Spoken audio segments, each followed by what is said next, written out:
Good evening ma'am. आज हमारे साथ डॉक्टर रुचि गर्ग जुड़ रही हैं, जो सीनियर कंसल्टेंट एंड एचओडी है डिपार्टमेंट ऑफ इमरजेंसी मेडिसिन की। तो मैम, जैसे कि हम न्यूज में देख रहे हैं कि एचएमपीवी ये जो वायरस है फैल रहा है, और इंडिया में इसके 2 केसेस मिल चुके हैं। पहला बैंगलोर में था और अब ये गुजरात में। तो हम जानना चाहते हैं कि मतलब ये वायरस क्या है और मतलब ये कैसे इफेक्ट कर रहा है। Hello everyone. जैसे कि हम देख रहे हैं कि जो ये एचएमपीवी वायरस है, this is something which is not new. पहले भी हमारे ये रहा है। ऐसा नहीं है कि ये वायरस कुछ न्यू है जैसे कोविड में था। बस ये है कि अभी ये वायरस के केसेस हमने रिसेंटली नोट किए हैं।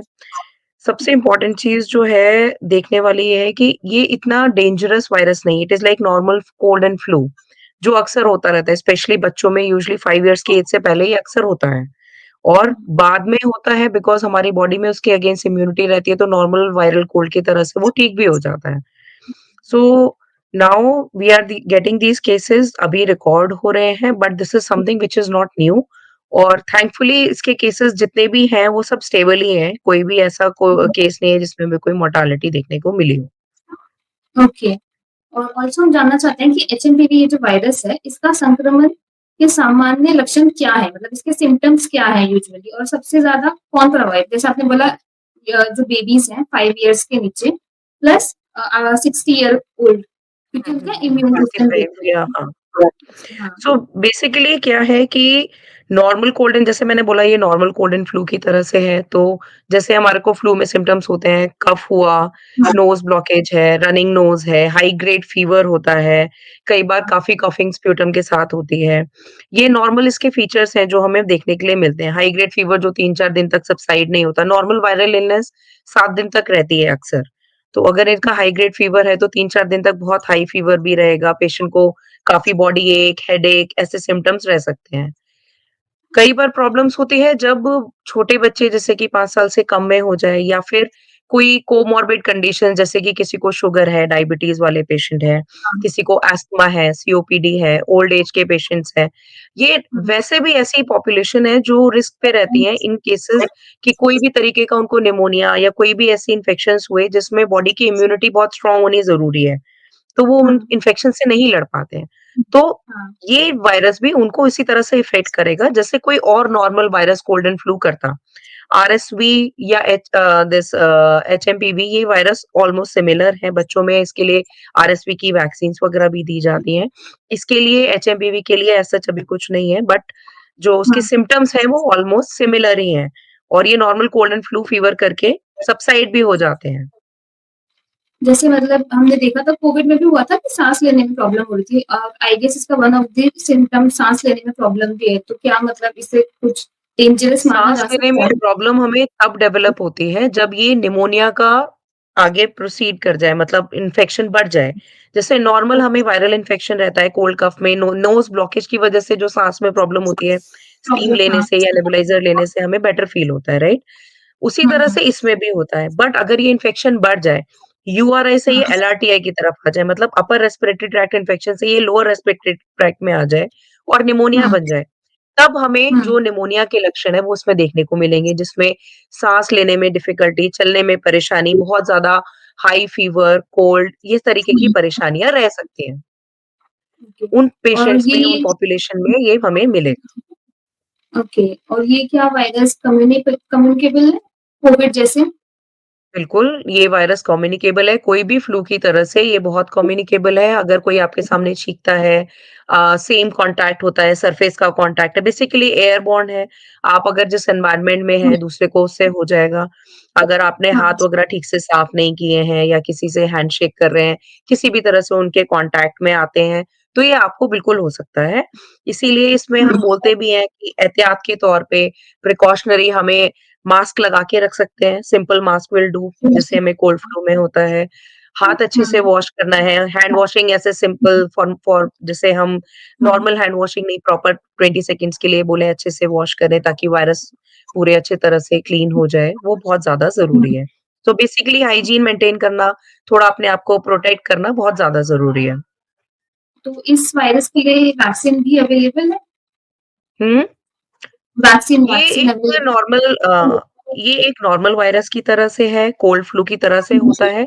इसमें जो हाँ, नॉर्मल सपोर्टिव मेजरमेंट जिसको हम बोलते हैं, जैसे कि कोई एंटी एलर्जिक्स हो गए, स्टीम हुँ, हो गया, नेबुलाइज़ेशन हो गया, फीवर के लिए मेडिकेशंस हैं, बहुत ज़्यादा हाइड्रेटेड रहना, ज़्यादा से ज़्यादा पानी पीना, हाइड्रेटेड रहना बहुत ज़्यादा ज़रूरी होता है। और अगर ये पेशेंट के सिम्पटम्स बढ़ जाते हैं, तो उस समय में हम कोई टाइप की मेडिकेशंस जिसमें निमोनिया के रिलेटेड मेडिकेशंस हैं, एंटीबायोटिक्स क्योंकि निमोनिया तो इससे डायरेक्टली हो नहीं रहा, लेकिन अगर ये पेशेंट की हाँ, कोमॉर्बिड कंडीशन है और बढ़ जाता है, तो इसमें निमोनिया हुँ, के सिम्पटम्स देखने को मिलते हैं। उस समय में हम एंटीबैक्टीरियल इसमें ले सकते हैं। ओके और हम कैसे मतलब खुद को प्रोटेक्ट कर सकते हैं इस वायरस से? जैसे मैंने आपको पहले भी बताया, अपने आप को प्रोटेक्ट करने के लिए हम सिंपल मास्क पहन सकते हैं। मास्क किसी पेशेंट स्पेशली देखिए, कोई भी तरीके की ऐसी कम्युनिकेबल डिसीज़ है, उसमें ज़रूरी है कि पेशेंट मास्क पहने। टीबी हुँ, में भी हम बोलते हैं टीबी के मरीज़ होते हैं, उनके भी स्नीज़िंग और उन सब से ये होता है, तो उसमें भी हम बोलते हैं पेशेंट को मास्क दें। तो पेशेंट मास्क को मास्क देना ज़रूरी है, राइट? अगर नॉर्मल हुँ, सिम्पटम्स हैं, जिसको कोल्ड कफ है, वो मास्क पहने, वो बहुत ज़रूरी है। आप खुद भी हाँ, अगर उनके कॉन्टैक्ट में आ रहे हैं, आपकी फैमिली में है, तो सिंपल मास्क पहने, हाथ धोएँ, पेशेंट भी धोए, आप भी क्लीन रखें एनवायरनमेंट को, वो ज़रूरी है। हुँ, तो किसी भी तरह से हमें उनके एयरबॉर्न जो कॉन्टैक्ट है उससे बचना किस तरह से हम बच सकते हैं मास्क पहन के, क्लीनलीनेस मेंटेन करके, उनके कॉन्टैक्ट जैसे हैंडल्स हैं या कुछ भी है वो चीज़ एरिया को सरफेस क्लीनिंग करके, इस तरह से हम इससे बच सकते हैं।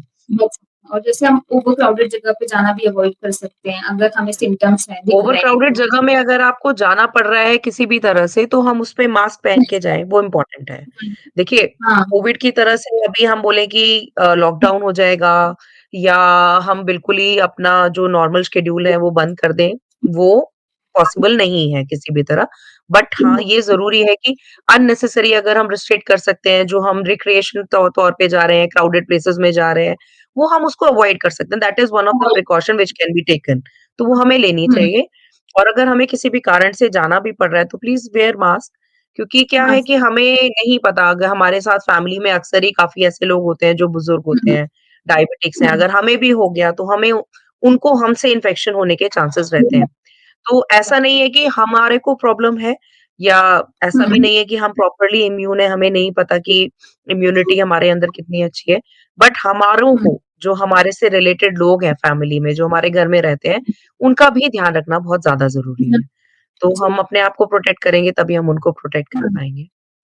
एक लास्ट क्वेश्चन जैसे आप जो छोटे बच्चे हैं, उनके पेरेंट्स को क्या सलाह देना चाहते हो इस वायरस को लेके कि वो किस तरह अपने बच्चों को प्रोटेक्ट करें मतलब देखो, सबसे उनके पहले तो बच्चे यही सलाह है कि पैनिक होने की कोई ज़रूरत नहीं है। ये एक हाँ, नॉर्मल कोल्ड एंड फ्लू की तरह से है। आप एकदम से परेशान होके ये सोचें हुँ, कि अब इसको कोल्ड एंड फ्लू हो गया तो वो एचएमपीवी होगा, ऐसा कोई ज़रूरी नहीं है।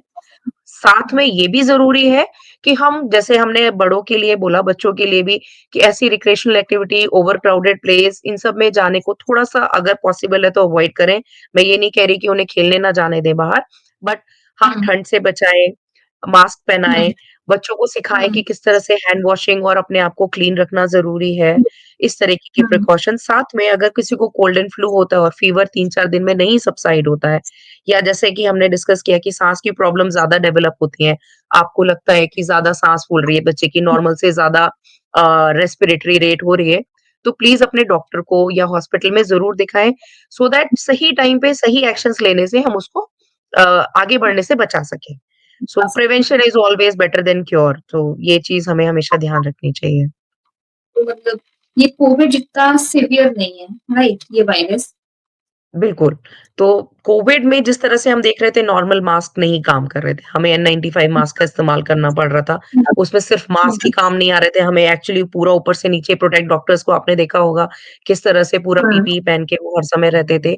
तो thankfully hmm, this virus is not as bad as Covid but yes कि जो भी प्रॉब्लम्स आती हैं उससे हमें अगर थोड़ा बहुत भी हम प्रिकॉशंस लेते हैं तो उससे हम सेफली निकल सकते हैं, तो वो बहुत ज़्यादा जी, ज़रूरी है।